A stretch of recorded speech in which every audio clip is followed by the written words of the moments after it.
दोस्तों, जब भी हम इन्वेस्टर किसी इन्वेस्टमेंट इंस्ट्रूमेंट में इन्वेस्ट करते हैं तो हमेशा हमें ये जानने की इच्छा होती है कि हमारे इन्वेस्टमेंट किए हुए पैसे डबल कब होंगे। तो इस बात को जानने के लिए एक मैथमेटिकल फॉर्मूला है जिसका नाम है रूल 72।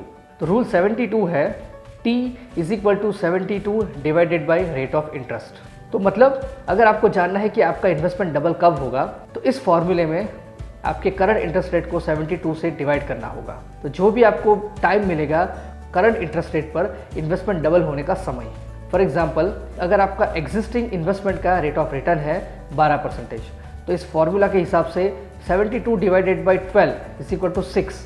मतलब कि अगर आपको एन्युअली 12% का रिटर्न मिल रहा है तो आपका इन्वेस्टमेंट 6 साल में डबल हो जाएगा। मान लीजिए कि अगर आपने एफडी में इन्वेस्ट किया है और उसका इंटरेस्ट रेट है करीब 5.5%, तो यहाँ पर 72 डिवाइडेड बाई 5.5 = 13। मतलब कि अगर आपने 5.5% की एफडी की है तो आपके इन्वेस्टमेंट को डबल होने में समय लग सकता है करीब 13 साल। तो ये एक टेबल है जिसके अंदर आपको जानकारी दी है कि कितने इंटरेस्ट रेट से आपके इन्वेस्टमेंट को डबल होने में फॉर्मूला से कितना टाइम लगेगा और एक्चुअल कितना टाइम लगेगा।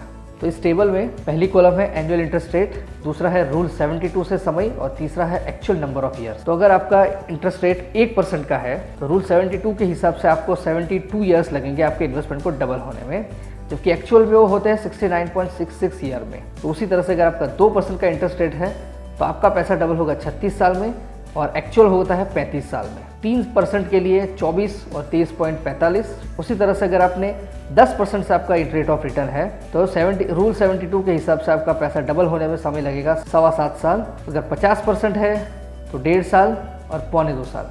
और अगर 100% आपका रेट ऑफ इंटरेस्ट है तो आपको सिर्फ 0.72% में आपका पैसा डबल होता है रूल 72 के हिसाब से, लेकिन एक्चुअल में उसको लगता है 1 साल। तो दोस्तों ये थी जानकारी कि अलग अलग इंटरेस्ट रेट पर आपके इन्वेस्टमेंट को डबल होने में कितना समय लगेगा। और आप ये फॉर्मूले से ये भी जान सकते हैं कि हमने जो करंट इन्वेस्टमेंट किया है उसके करंट रेट ऑफ इंटरेस्ट के हिसाब से हमारे इन्वेस्टमेंट को डबल होने में कितना समय लगेगा। और आपको ये भी जानकारी मिलती है कि आपको अपने पैसे जल्द से जल्द डबल करने के लिए कौन से सूटेबल इंस्ट्रूमेंट में इन्वेस्टमेंट करना चाहिए। और साथ में आपको इन्फ्लेशन यानी कि महंगाई के दर को बीट करने के लिए, मतलब कि उससे ज़्यादा इंटरेस्ट मिले ऐसे ऑप्शंस को सिलेक्ट करने में ये फॉर्मूला आपको मदद करता है। इसकी ज़्यादा जानकारी के लिए आप अपने फाइनेंशियल एडवाइज़र की मदद ज़रूर लें ताकि आपको और डिटेल में इसकी जानकारी मिल सके। और अगर ये वीडियो पसंद आया है तो इसको लाइक करें, कमेंट करें, शेयर भी करें और इस चैनल को सब्सक्राइब करना बिल्कुल ना भूलें ताकि ऐसी और भी जानकारी आपको जल्द से जल्द